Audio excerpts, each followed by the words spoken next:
one of the brigade's most unique missions was Operation U-Life. For more than 2 years, the Viet Cong had controlled the rice harvest in this rich and fertile area. The mission was to drive out the VC, restore government control, and protect the harvest.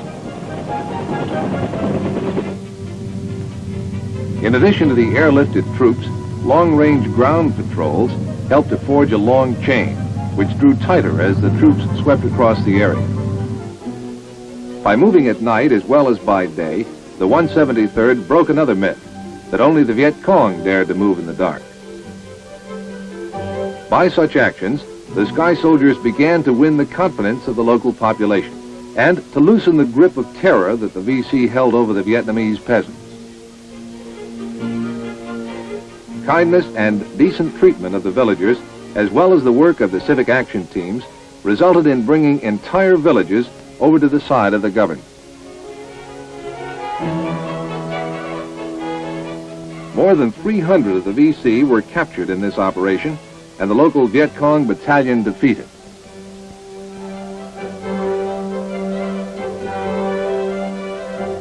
For the first time in 2 years, the people of the region harvested their crop without fear, and the local government could once again function.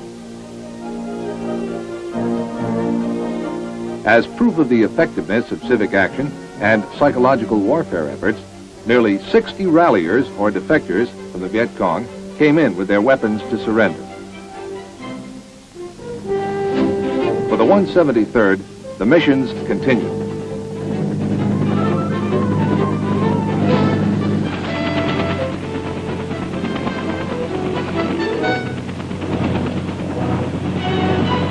There was Operation Marauder, directed against the VC battalion.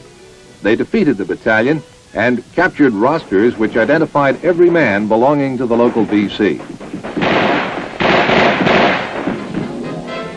In Operation Crimp, they uncovered a VC base camp in Hobo Woods, which included a tunnel complex that was 3 miles long and 6 levels deep.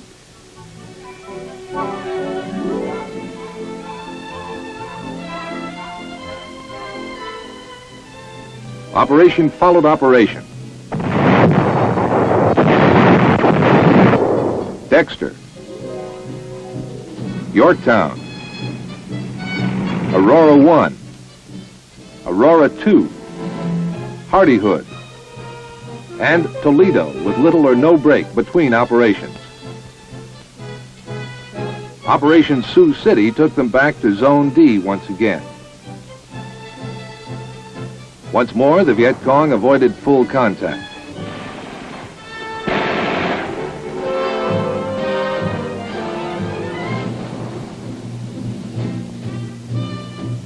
But large stores of clothing, weapons, and other supplies were captured.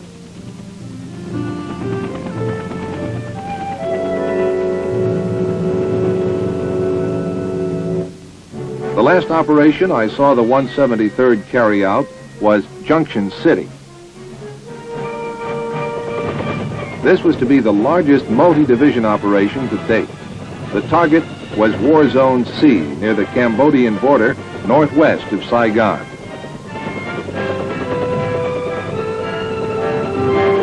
The entire brigade was committed.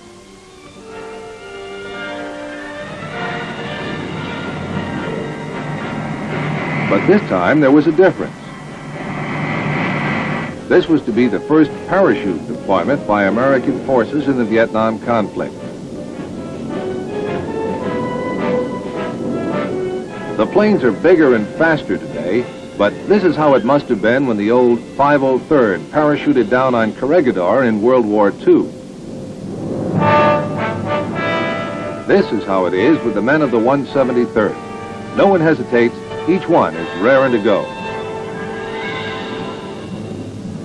Security was good, but there was some VC ground fire aimed at the paratroopers. A few of the jumpers found holes in their chutes to bear this out, but the only injuries were a few sprained ankles. When the jumpers were on the ground, the VC really opened up. Their first job was to secure the drop zone.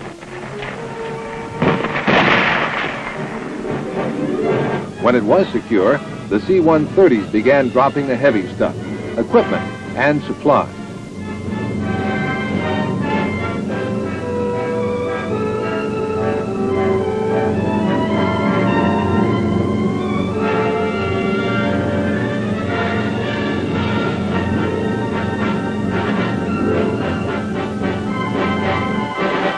Operation Junction City was the biggest in Vietnam up to that time.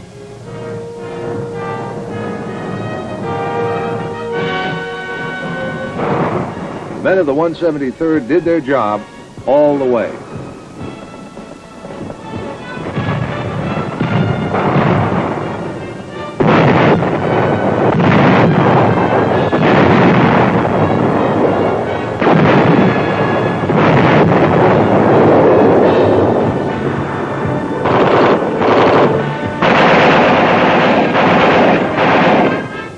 I've often wondered what makes an outfit like the 173rd Airborne the way it is.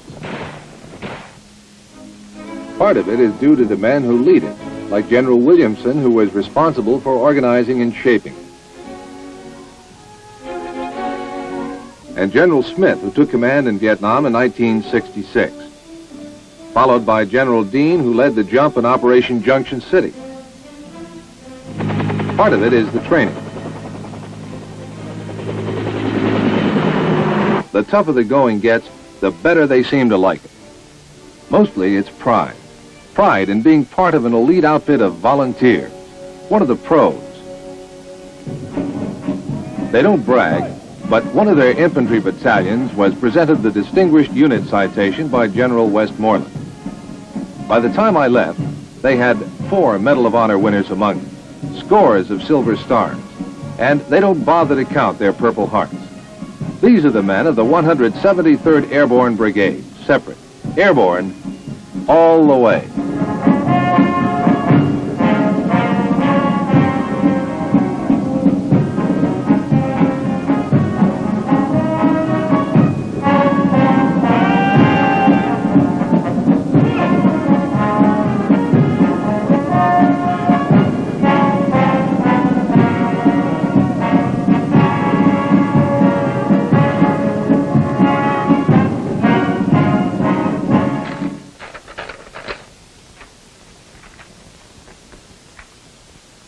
By now, most of the men of the 173rd that I knew have rotated to new assignments.